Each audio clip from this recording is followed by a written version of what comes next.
Alright, today I decided to just say deep thoughts about how Legend of Zelda, Breath of the Wild, and Tears of the Kingdom can actually finally connect and it can actually make some sense. Well, since the Calamity Canon, I decided to just, unalive a bunch of individuals. The sorrow is seen all across on Breath of the Wild and Tears of the Kingdom. How would it go forward is basically the spirit because there's so much damage and so much things that have gone and through and happened throughout the whole entire series. I think like a manifestation of multiple spirits collected together in a spirit realm. I would actually say let's give this final boss of the spirit world, just give him an ominous name like Omagatsu. So this spirit is the manifestation of multiple sorrowful spirits that pretty much have amassed by quite a lot, and that's the reason why it's like that.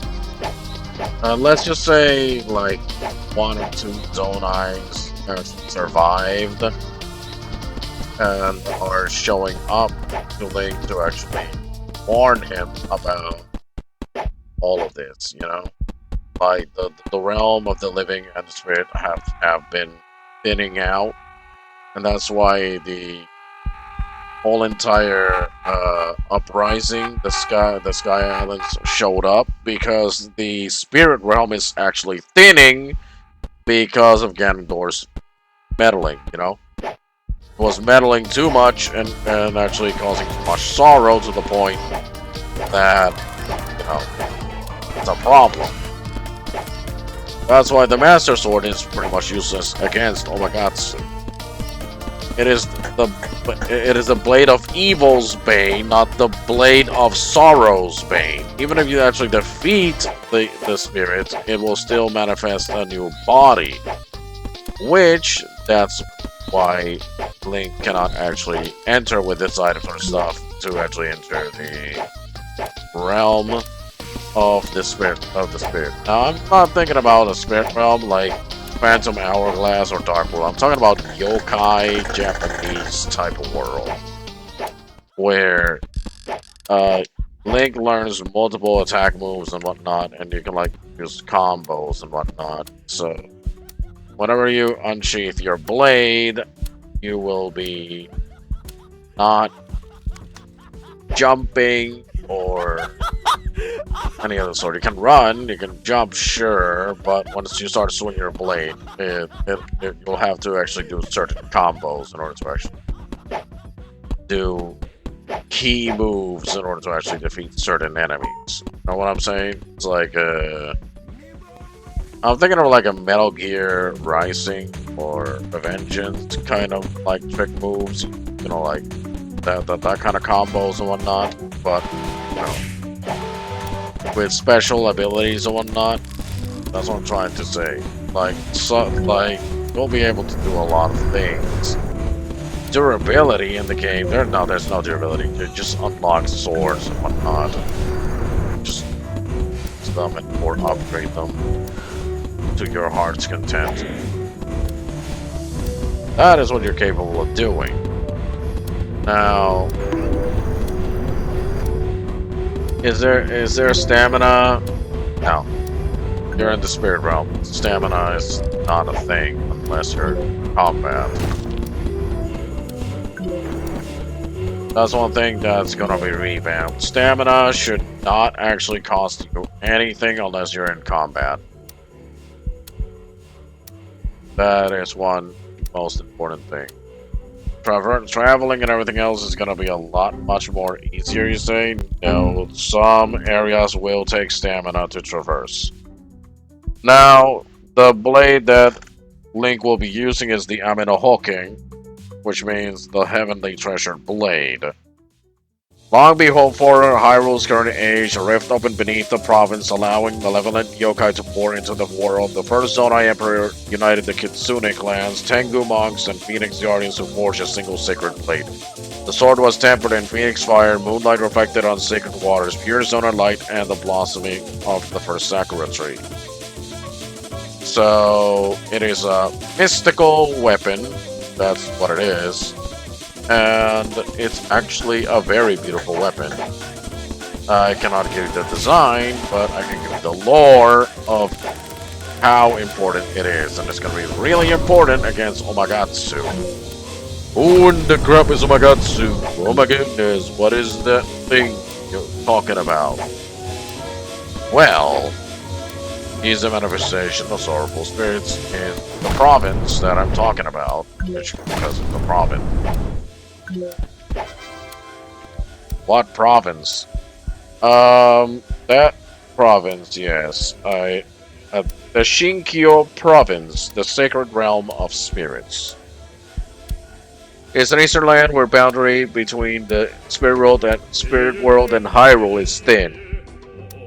Ancient Zonai descendants coexist with friendly yokai, while hostile spirits roam cursed forests and forgotten temples. There's a lot about it, okay? There's a lot to unpack here. It's not a little something. It's a lot to unpack. And if I want to explain it all, it's going to take about 5 hours to explain the whole entire thing, and I'm not going to spend 5 hours. You don't want to sit here and listen to me yap about some fictional story for like 5 hours straight. I mean, it's a potential, but you know how Nintendo is. They'll probably just send a cease and desist and then probably make a horrible version of this, which that's what they'll probably technically do. That's what they usually do. They don't actually, you know, go after it. They just simply just spin it off and make something awful about it.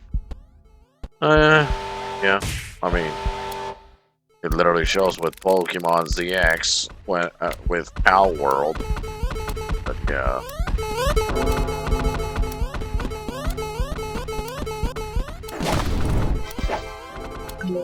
Anyways,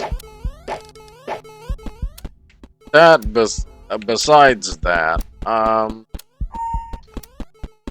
think with this direction, it could actually do a lot much more.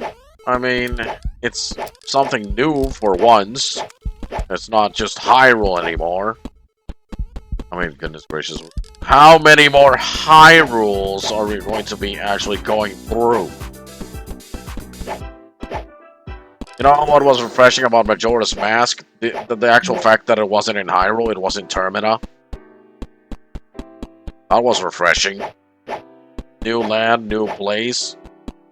That was extremely refreshing, as a matter of fact. I'd say it was one of the only reason it was the best game was because it was a new area, new world, new things to explore, you know? That was mostly the idea. But, you know.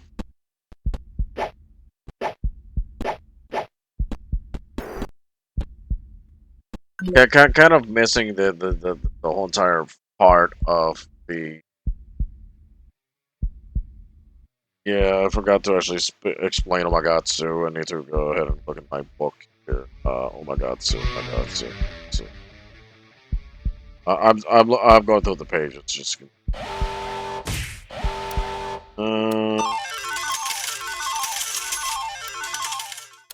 Omagatsu was born from centuries of fear, hatred, and grief, feeding on every conflict within the province. Every ordinary weapon, even the Master Sword, can weaken its physical form, but its spirit immediately regenerates. Okay? So... you need the weapon.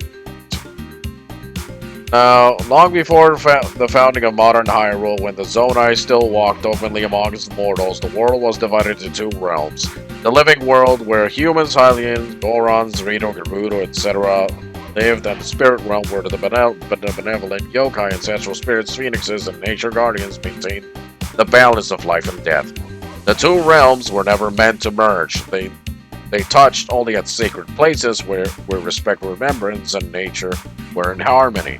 That's why the goddess statues are all around the place, because they simply connect the places, and that's why that evil statue that messes with your life is literally an Oni, and you'll see him in this spirit in this province on the spirit world.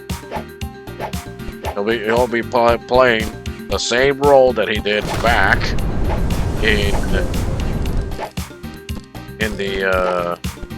Tears of the Kingdom and all that. But the problem is that he'll want something more in exchange. He doesn't want rupees. He doesn't want any of that stuff. He wants something else. Now,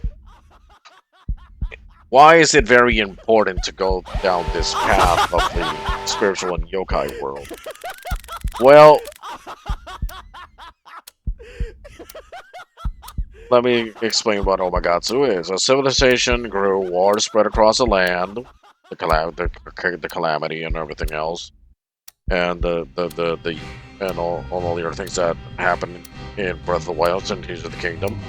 Hatred, betrayal, fear, and grief left invisible scars upon the world. These emotions did not simply disappear, they seeped into the boundary, separating the living world from the spirit realm. For centuries, darkness collected beneath the sacred mountain at the heart of Shinkyo province, which is the spirit world. Eventually, it awakened, not as a god, not as a demon, but as something that had never existed before, a living accumulation of every resentment ever left unresolved. That became Omagatsu. It is a creature without hatred. It cannot feel revenge or joy, it's more like a natural disaster given consciousness. If worlds cannot remain balanced, they shall become one. That is its purpose. It's basically spirit and to Omagatsu, life and death, spirit and flesh should no longer exist separately. They should be together, which will actually cause a giant massive collapse. Because the life and death are not supposed to be together. So yeah, the lore is pretty deep. That's some juicy, big info. Now, with that information, I think that's about it that I can actually share. The sword? Oh, you mean the sword you're supposed to destroy Omagatsu. The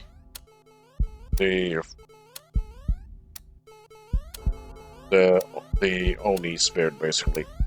Let me see. I have the lore about it. The Amino Hoken is basically the equivalent of the province equivalent of the Master Sword, an ancient blade forged by the first Zonai sages, together with phoenixes and benevolent yokai. And like ordinary weapons, it was made to conquer. It was not made to conquer kingdoms. It was created to restore balance between the mortal world and the spirit realm. Long before Hyrule's current age, a rift opened beneath the province, allowing malevolent yokai to pour into the world. The first Zonai Emperor, Rauru, united the clans in the spirit realm in order to forge the sacred blade. So this happened before the calamity. Before Ganondorf was an issue.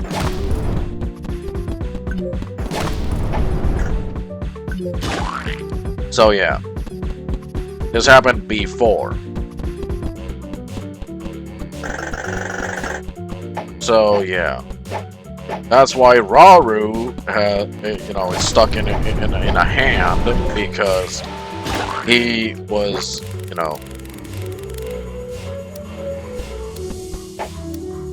waiting for the right moment for when crap hit the fan. He wasn't just gonna simply allow himself to just vanish completely without, making sure that the spirit realm was intact. So he tells you that when you actually enter the province. He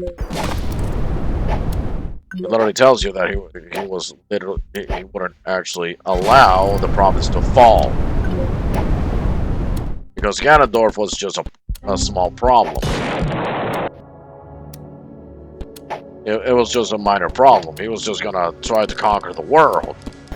Versus Omagatsu, who's going to collapse reality. Are you actually trying to catch the whole entire thing? It's a tyrant versus a walking calamity that will literally destroy everything. So, yeah. So it's a new villain that is a force of nature, made by the manifestation of the sorrow and pain and suffering and hatred from all of the deceased citizens, in order to actually make the story much more interesting. And finally, actually thin the lines of the gap between Tears of the Kingdom and Breath of the Wild. It literally just closes the gap. It does, because a lot of lore will be actually told, as of Zonai did not go extinct, they went into the spirit realm. So, no. It's kind of like a whole entire, like, dwarves escaping, into the Aether, if I remember, in Skyrim, something like that. That's exactly what the Zonai did. Because a few stayed to fight, yeah, they did, but not, you know, all of them. That's ridiculous. You think all the Zonai are going to fight? No, there's going to be a couple of runners. But the runners escaped to the spirit realm and remained there. Because Ganondorf was still active. Now that all of that has been done, a few of them have come to see the one who has slain, you know, Ganondorf, and, you know, they come to simply address the situation. Too late, basically.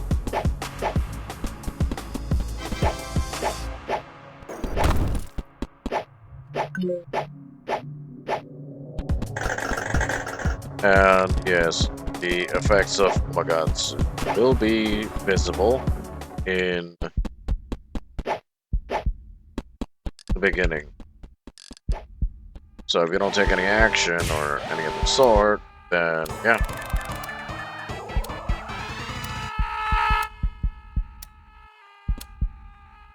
That's just how it's gonna be. Now, is it actually a good game? I think it'll actually make game. It'll definitely make a game of the timeless masterpiece for sure. It's like one of those new games that finally got their head out of their butts and actually did an actual good game for once. You're too slow. Basically that.